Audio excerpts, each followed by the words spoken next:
नमस्कार प्यारे बच्चों, कैसे हैं आप सभी। उम्मीद करता हूं सभी स्वस्थ होंगे, ठीक होंगे और आपकी पढ़ाई भी सुचारू रूप से चल रही होगी। प्यारे बच्चों, आज हम जो हमारे एग्जाम में 101% इन 10 क्वेश्चनों में से कम 4 या 5 अवश्य आएंगे। आज कह रहा हूं, अंतिम समय में देख लेना जिस दिन आप पेपर दे के आओ। तो आ जाइए। जब मैं इतना कह रहा हूं 101% 10 में से 4 या 5 क्वेश्चन आ रहे हैं सब्जेक्टिव, तो फिर तो सेशन मजेदार होने वाला है। तो आ जाइए, जुड़ जाइए सेशन से। आप सभी का हार्दिक अभिनंदन, स्वागत करता हूं हमारे यूट्यूब चैनल अड्डा 24/7 क्लास 11th एंड 12th।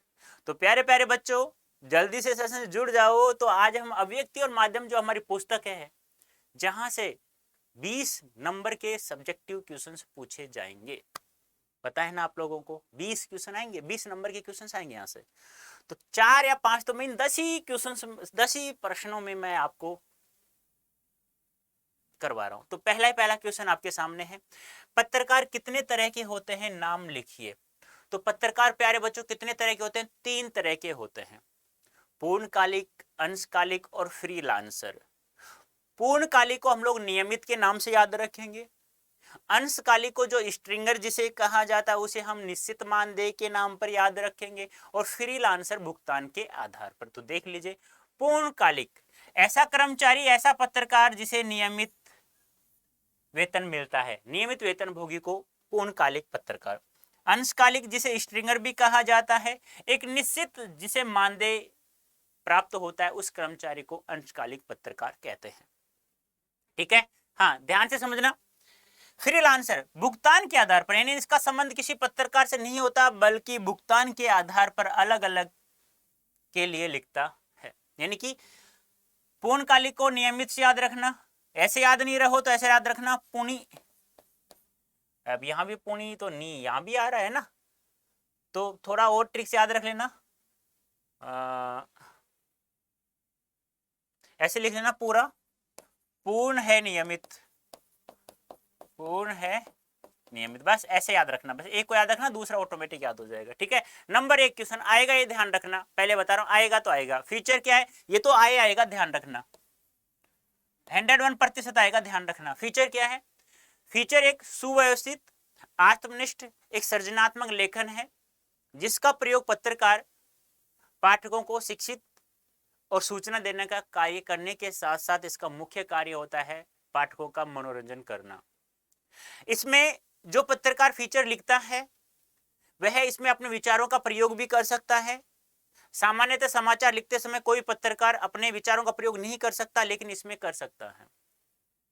इसमें कोई समय सीमा फिक्स नहीं है कि कितने समय सीमा में लिखने, कितने शब्दों में लिखना है फीचर, लेकिन सामान्यतः 250 शब्दों से लेकर के 2000 शब्दों तक के फीचर आम अखबारों में छपने लग गए हैं, लगते भी हैं। फीचर की कोई फिक्स शैली नहीं है। हाँ, इसे सुंदर अच्छा बनाने के लिए ग्राफिक्स, पिक्चर्स, पिक, तस्वीरों आदि का प्रयोग हम लोग कर सकते हैं। ये आपको ध्यान में रखना है। तो देख लीजिएगा, फीचर एक सुव्यवस्थित, सृजनात्मक, आत्मनिष्ठ लेखन है, जिसका उद्देश्य सूचना देने, शिक्षित करने के साथ मुख्य रूप से, ये ध्यान रखना, मुख्य रूप से मनोरंजन करना होता है। फीचर समाचार की तरह पाठकों को तात्कालिक घटना, ये ध्यान रखना, समाचारों में तो क्या होता है, करंट घटना को पाठकों द्वारा पहुंचाया जाता है, लेकिन यहां तात्कालिक यानी करंट घटना को नहीं पहुंचा सकते। फीचर लिखते समय लेखक के पास अपनी राय या दृष्टिकोण, भावनाएं जाहिर करने का अवसर होता है, यानी कि इसमें अपने विचारों को प्रकट कर सकता है पत्रकार। अखबारों पत्रिकाओं में 250 शब्दों से लेकर 2000 शब्दों तक के फीचर छपते हैं। ठीक है, ये आपको ध्यान में रखना होगा। और भी लिखो तो इसमें क्या लिखोगे, ज्यादा और भी लिखो, यानी 4 नंबर, 3 नंबर का आ जाए तो 4 नंबर का तो आ जाए तो क्या करोगे, तो याद रखना, फीचर लिखने के लिए कोई निश्चित शैली नहीं है, निश्चित शैली नहीं है। वैसे इसे हम कथात्मक शैली में लिख सकते हैं, कथात्मक शैली में लिख सकते हैं। ठीक है, एक और ध्यान रखना, फीचर को आकर्षित बनाने के लिए, फीचर को आकर्षित बनाने के लिए, आकर्षित बनाने के लिए ग्राफिक्स, ग्राफिक्स यानी पिक्चर्स, यानी कि जिसे हम फोटो कहते हैं, आदि का प्रयोग कर सकते हैं, आदि का प्रयोग कर सकते हैं। ठीक है। और दूसरा, भाषा सरल एवं सहज होनी चाहिए, भाषा सरल एवं सहज होनी चाहिए, अर्थात भाषा सरल सहज, ऐसे लिखना, सरल सहज एवं आम बोलचाल वाली होनी चाहिए, आम बोलचाल वाली होनी चाहिए। बस ये ध्यान, ये और जोड़ देना इसमें, कुछ ज्यादा नंबरों का आ जाए तो, 2 नंबरों का आए तो काफी है, 40 शब्दों में आ जाए तो, 60 में आ जाए तो एक लाइन बढ़ा देना, 60 में आ जाए, 70-80 में आ जाए या 60 में भी आए तो पूरा लिख देना, कोई दिक्कत नहीं है। 2 नंबर से ज्यादा गए तो पूरा लिखना है, जो मैंने अभी अभी बताया है आप लोगों को। ठीक है, ये आपको ध्यान में रखना है। दोनों क्वेश्चन आएंगे 100 और प्रतिशत, ध्यान रखना। फीचर और समाचार में अंतर, फीचर और समाचार में अंतर, ये आ सकता है, मे बी हो सकता है ऐसा। तो समाचार लिखने के लिए उल्टा पिरामिड शैली का प्रयोग किया जाता है, इन्वर्टेड पिरामिड शैली जिसे कहा जाता है, जिसे 3 भागों में बांटा गया था, आपको याद हो तो। इसे कहा जाता है इंट्रो या मुखड़ा, इंट्रो या मुखड़ा। इसे कहा जाता है बॉडी या निकाय।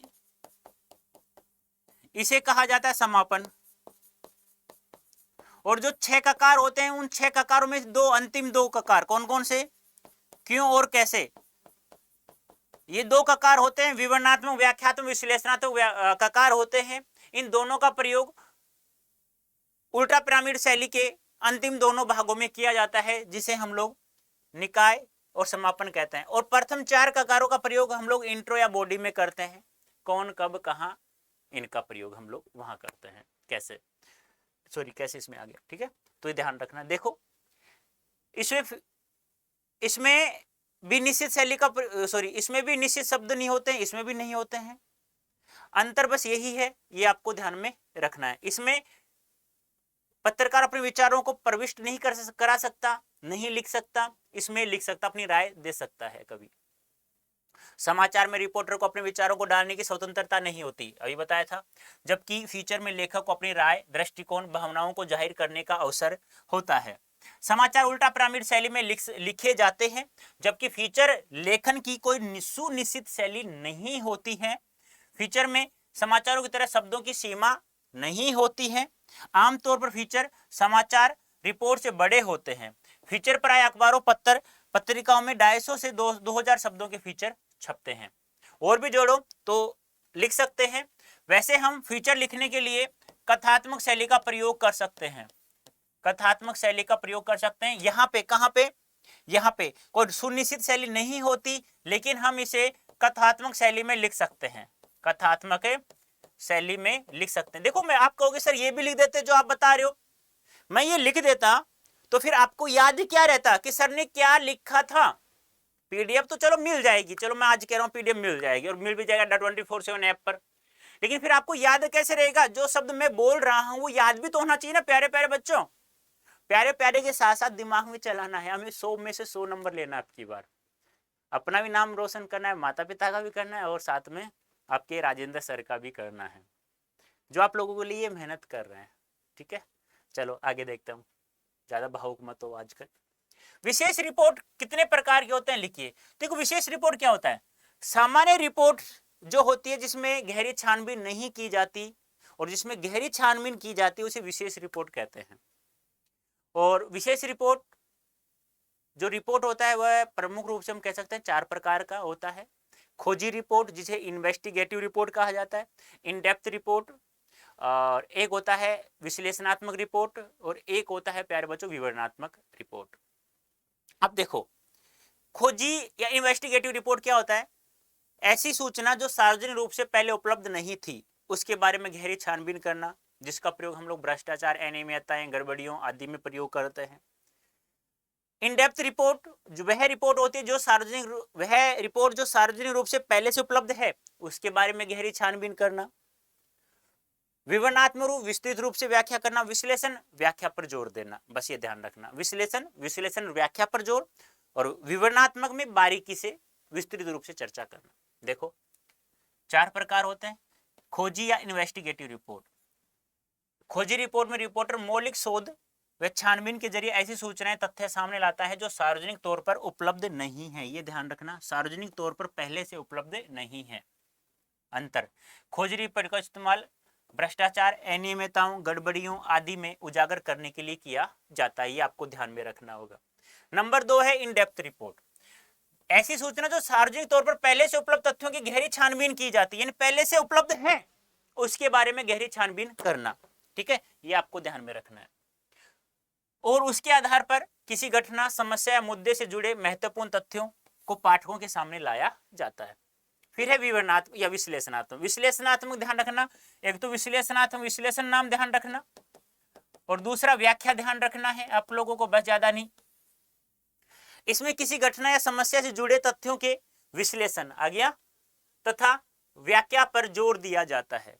रिपोर्ट अधिक विस्तृत होने पर कई दिनों तक इसे किस्तों में प्रकाशित किया जाता है। बहुत बड़ी है तो छोटे छोटे किस्तों में, टुकड़ों में इसे हम लोग छाप सकते हैं अखबार में।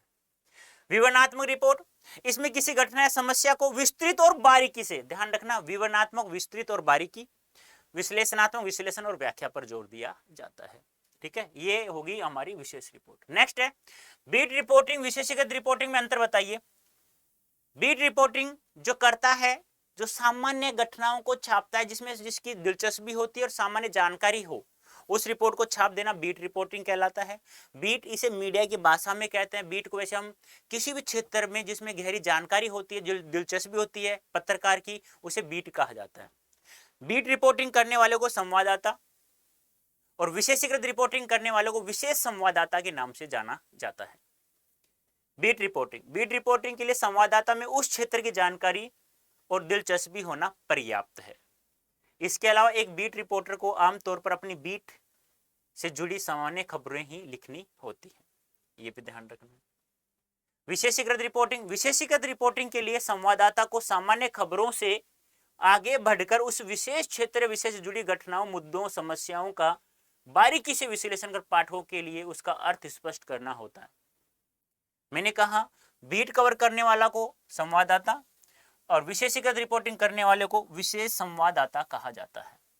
ठीक है, बीट रिपोर्टिंग सामान्य रिपोर्टिंग, सामान्य सूचना देने वाला पत्रकार, जिस क्षेत्र को उसको जो बीट क्षेत्र मिला है उसे, उसके बारे में उसको दिलचस्पी होनी चाहिए और सामान्य जानकारी बस लिख दे, वो काफी है, उसे संवाददाता कहते हैं। लेकिन विशेषीकृत में विशेष गहरी छानबीन की जाती है। प्यारे बच्चों, 6 ककारों में से कितने ककार सूचनात्मक तथ्यों पर आधारित होते हैं और कितने ककार विवरणात्मक, व्याख्यात्मक, विश्लेषण पर आधारित होते हैं? तो ध्यान रखना, सूचनात्मक तथ्यों पर आधारित होते हैं 4, और विवरणात्मक, व्याख्यात्मक होते हैं, विश्लेषणात्मक पहलू पर ध्यान देने वाले होते हैं 2। कौन कौन से, क्यों और कैसे। और ये 4 कौन कौन से हैं? कब, कहां, कौन और क्या, ये होते हैं। देख लो, 6 ककारों पहले 4 ककार, क्या, कौन, कहां और कब। क्या, कौन, कहां और कब। क्या, कौन, कहां और कब। ठीक है, सूचनात्मक तथ्यों पर आधारित होते हैं। और अंतिम 2 ककार क्यों और कैसे, विवरणात्मक, व्याख्यात्मक, विश्लेषण पहलू पर जोर देते हैं। 101% आएगा, ध्यान रखना। ठीक है, और भी हम ज्यादा लिखने की कोशिश करें तो ध्यान रखना, प्रथम 4 ककारों, इतना ही पूछा है तो बस इतना ही ध्यान रखना। लेकिन प्रथम 4 ककारों का प्रयोग उल्टा पिरामिड शैली में प्रथम भाग इंट्रो या मुखड़ा में किया जाता है, इंट्रो या मुखड़ा में किया जाता है। और अंतिम 2 का प्रयोग, अंतिम 2 भाग जिसे बॉडी या निकाय, और अंतिम होता है समापन में किया जाता है। ये आपको ध्यान में रखना होगा। बॉडी को निकाय भी कहते हैं, इंट्रो को मुखड़ा भी कहते हैं। तो समझ में आए, 6ठा क्वेश्चन समाप्त हो चुका है। और मैंने जो बताया मोस्ट आएगा वो आएगा भी प्यारे बच्चों। रेडियो की भाषा कैसी होनी चाहिए? सरल एवं सहज होनी चाहिए, बिल्कुल आम बोलचाल वाली भाषा, गांव की। रेडियो की भाषा ऐसी होनी चाहिए जो सभी को आसानी से समझ में आ जाए। निम्नलिखित, उपरोक्त, अधो हस्ताक्षरित, क्रमांक आदि शब्दों का प्रयोग बिल्कुल भी नहीं करना चाहिए, क्योंकि ये समझ में नहीं आएंगे। तथा एवं अथवा वह, किंतु, परंतु आदि शब्दों के स्थान पर और या लेकिन का प्रयोग करना चाहिए। और या लेकिन का प्रयोग करना चाहिए बस, और किसी का नहीं करना। में साफ सुथरी और सरल भाषा के लिए गैर जरूरी विशेषणों, सामाजिक तत्सम शब्दों, अतिरंजित शब्दों का प्रयोग से बचना चाहिए। छोटे छोटे वाक्य होने चाहिए, ये भी आपको ध्यान में रखना है। क्रय विक्रय की जगह खरीद बिक्री का प्रयोग करना चाहिए। सॉरी, खरीद क्रय विक्रय की जगह खरीद बिक्री, स्थानांतरित जगह तबादला, पंक्ति की जगह कतार आदि शब्दों का प्रयोग करना चाहिए। उदाहरण के लिए, पुलिस द्वारा चोरी करते हुए 2 व्यक्तियों को पकड़ लिया गया। अब बोलो, इसके बजाय लिखो, पुलिस ने 2 व्यक्तियों को चोरी करते हुए पकड़ लिया गया, ज्यादा स्पष्ट होगा। तो मैंने क्या कहा, रेडियो की भाषा सरल एवं सहज होनी चाहिए, जो आम बोलचाल भाषा में होनी चाहिए, जो अनपढ़ व्यक्तियों को समझ में आ जाए। फिर मैंने कहा, अदोष, तार्किक, क्रमांक आदि शब्दों का प्रयोग नहीं करना चाहिए, किंतु और या लेकिन शब्दों का प्रयोग करना चाहिए। और तथा एवं अथवा या का प्रयोग नहीं करना चाहिए। सॉरी, और या लेकिन, ये ध्यान रखना, और या लेकिन अवयवों का बस 3 शब्द हैं, और या लेकिन, इनमें से किसी का प्रयोग कर सकते हैं जगह जगह, जिसका प्रयोग जहां हो सार्थक हो वहां हम लोग कर सकते हैं। और क्रय विक्रय की जगह खरीद बिक्री, स्थानांतरित जगह तबादला, इनका प्रयोग हम लोगों को करना चाहिए। पंक्ति की जगह कतार। कहानी का केंद्र बिंदु कथानक होता है, समझाइए। ये तो है भाई, कथानक से ही आगे बढ़ता है, कथानक पर प्रकाश डालिए। कहानी का केंद्र बिंदु ही कथानक होता है। कथानक अच्छा हुआ ना तो कहानी बहुत ही ज्यादा सुपरहिट होती है। कहते हैं ना, फिल्म का ट्रेलर अच्छा हुआ तो फिल्म भी सुपर डुपर जाती है, कहा जाता है ना, तो वही बात यहाँ है। कथानक कहानी का केंद्र बिंदु होता है, क्योंकि बिना कथ्य के कहानी नहीं लिखी जाती, तथा कोई भी कहानी बिना विचार घटना पात्रों के कहानी नहीं लिखी जाती। कथानक में प्रारंभ अंत तक कहानी के सभी घटनाओं पात्रों का उल्लेख होता है, अर्थात कहानी के मूल ढांचे को कथानक कहा जाता है, जिसमें सारांश रूप में कहानी की मूल कथा को समझाया जाता है। और प्रत्येक कथानक में क्या होता है, प्रारंभ भी होता है, मध्य भी होता है और अंत भी होता है। यानी कथानक सुपरहिट हुआ तो कहानी भी सुपरहिट होगी। कथानक में सभी बातों को समझा दिया गया तो पाठकों को सभी बातें कहानी की समझ में आ जाएंगी। ये आपको ध्यान में रखना है। बिना कथानक के, बिना विचार के, बिना घटना के कोई भी कहानी नहीं लिखी जा सकती, ये आपको ध्यान में रखना है। नेक्स्ट क्वेश्चन देखिए। सॉरी, प्रत्येक कहानी के लिए कथा वस्तु का होना अनिवार्य है, क्योंकि इसके बिना किसी भी कहानी की कल्पना नहीं की जा सकती। कथानक के बिना कोई कहानी नहीं लिखी जा सकती। कथानक को कहानी का प्रारंभिक नक्शा, ये ध्यान रखना, कथानक कहानी का प्रारंभिक नक्शा कहा जाता है या माना जा सकता है। कथानक लेखक के मन के किसी घटना, अनुभव, कल्पना के कारण आता है। कोई भी घटना देखा, कोई विचार आ गया तो उसे कथानक का रूप दे दिया जाता है। लेखक अपनी कल्पना या विचार के अनुसार कहानी का निर्माण करते हुए एक परिवेश को आकार देता है। इस प्रकार वह एक ऐसा काल्पनिक ढांचा तैयार करता है जो कोरी कल्पना न होकर संभावित और लेखक के उद्देश्य से क्या खाती हो, मेल खाती हो। तो ये ध्यान आपको रखना है कथानक के बारे में। नेक्स्ट देखिए आप लोग, रेडियो नाटक में समय के अनुसार पात्रों की संख्या कितनी होनी चाहिए, बताइए जल्दी से। 15 मिनट का है तो 5 से 6 हो सकती है, और 30 से ऊपर का है तो 8 से 12 हो सकती है।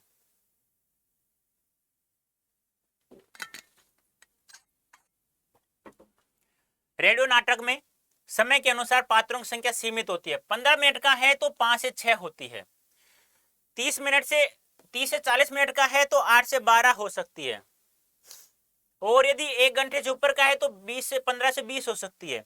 छोटे मोटे को, फेरी वाले को, इनको नहीं गिना जाता है। जो फेरी लगा रहा है, जो सब्जी बेच रहा है, उनको नहीं गिना जाता है। ठीक है, ये ध्यान आपको रखना। छोटे मोटे पात्रों, किरदारों की गिनती इसमें नहीं की जाती। तो ध्यान रखना, 15 मिनट का है, ये याद रखना, तो 5 से 6। 30 से 40 मिनट का है तो याद रखना 8 से 12।